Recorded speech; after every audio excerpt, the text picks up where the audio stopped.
Good morning, podcasters. This morning, I'm going to give you a description of my transcription process. Welcome to the 19th episode of the all-new Good Morning Podcasters. I am Fuzz Martin, and I appreciate you listening or reading. Let's talk about transcriptions. Actually, let's start with why we should create transcriptions for our podcasts. First and foremost, it's the right thing to do. Not everyone can hear. Obviously, transcribing your show instantly makes your show more accessible to people with hearing loss. Just like the reverse, where audio versions of a written article help those with visual impairments. And just like most things in the world, if you do the right thing, you will be rewarded. Google and other search engines, which really means Bing, can read the text from your transcriptions, and when it's done correctly, it will help you in the search engine rankings. So, first do it for the people, and then do it for your show. Now let's talk about what software is out there for you to use. There's a ton of different transcription softwares, and I'm not going to go through every single one of them.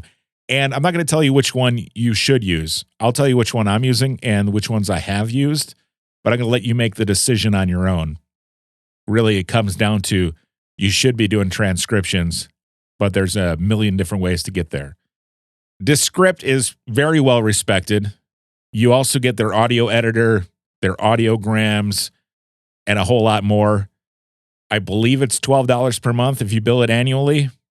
I used it for a bit, but then I stopped when I got a new MacBook with an M1 processor, and for a while, they were incompatible with that. I think they're compatible now. I'm almost 99% positive they're compatible now. But it wasn't for a bit, and that threw a wrench into my workflow. I've heard good things about Rev, but it's pricey. It costs 25 cents per minute, which for a 20-minute podcast is $5.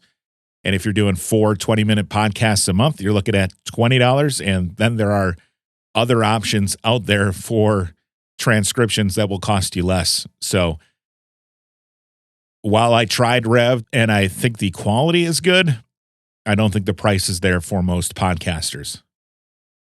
I've also heard good things about Podden.io. That's $9 a month. That will get you 2 hours of transcriptions, or $19 a month for up to 8 hours of transcriptions.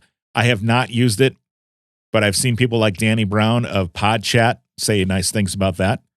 So what do I use? I use Otter.ai. So Otter has a free version. It's not really conducive to doing a podcast because the free version requires that you transcribe in real time.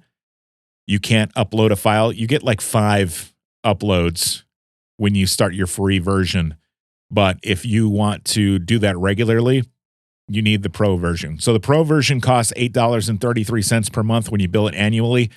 It jumps up significantly, like 51%, if you don't buy annually. So it's $16.99 per month if you buy month to month, but $8.33 per month averaged out if you bill it annually. With the pro version, you can import your show's audio or video files. It gives you 1,200 minutes per month at that $8.33 per month level. The editor is super easy to use. You can add in different kind of odd words into its library so that it gets the spelling right every time. If you have regular or rotating guests on your show, it will recognize their voices and put their name with it automatically. You don't have to go in and update that once you've done it once. So if you have a guest that's on 1 week and then doesn't come back for a few episodes, and then they do come back, Otter will recognize their voice and attach their name inside of your transcript. It's really cool. So again, many different platforms for transcribing podcasts. I didn't even scratch the surface, but I prefer Otter, and I really like Descript. So what's my workflow for adding transcripts to my show? Well, after I finish editing, I'll upload my audio file to my host, Captivate.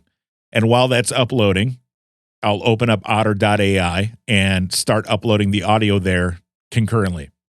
While those are both uploading, which only takes a few minutes because this show's pretty short, I finish my show notes and add in my research links in Captivate. Then I toggle back to Otter. When the transcript is done, I'll click the edit button and I'll go through and make any updates to the transcript, any errors or things that I see. It's not a human transcribing it, so it gets you pretty close. But I would say it takes me about 5 to 10 minutes worth of reading and making updates for a 10 to 15 minute podcast.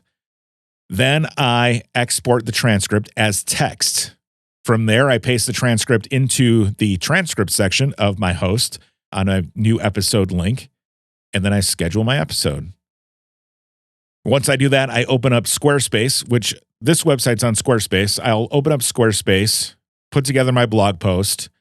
Once the blog post is ready, I'll add in what is called an accordion block to the site, and then I'll call the block transcript, and I'll paste the copy into the body of the accordion. So now when you go to goodmorningpod.com, you click on an episode. If you scroll to the bottom, you'll see the word transcript. You click on that, and it will expand to show you the full transcript. On 15 Minutes with Fuzz, which is a hyper-local podcast that I do, I use podcastpage.io, and they've got a handy transcript field that automatically pulls in from the RSS feed through Captivate. So it's a nice automated little feature where every episode that posts, the transcript is automatically getting posted to the website, which really streamlines the process. And then on my wife's podcasts page, which is a WordPress website at smartinwi.com, I've added an advanced custom field just for transcripts into each blog post. So we'll create her blog post, and then at the bottom, there's an extra field called transcript. I'll paste that in there. That's set up as an accordion field too. So once that blog post gets published, it's on there as transcript. You click on that and it expands that accordion so people can read it. Just a word of advice though, when you're adding a transcript to your website, you could add it as an iframe embed. A lot of the different transcription services offer this iframe embed. However, I don't like this for two reasons. One, an iframe is not going to get searched by Google. Google actually says we recommend you avoid the use of iframes to display content. So automatically you're taking away from that SEO bump that you could get. And since Google said not to do it, there's no room for interpretation there. Number two, if you ever decide to cancel your transcription service, you're going to have a whole bunch of blog posts with broken embedded iframes. And I know I said two, but here's the third. With an embedded transcript, you're often not able to make updates to the design or layout of the content. So if you're looking to make your site more accessible, that might mean increasing the font size or changing the font style. And that's easy if the content is actual text on your website, but if you're embedding from another site, it makes it really hard to do without some website trickery. So again, it's best to put that copy right onto your site and let it do its own work. So again, I put my transcripts into two different places. One, in the area that allows on my host, so it gets into my RSS feed. Not all hosts have this feature yet, but if you have one, I recommend you take advantage of it. And then two, I put it on my website blog post that accompanies each of these episodes. That'll do it for another episode of the all-new Good Morning Podcasters.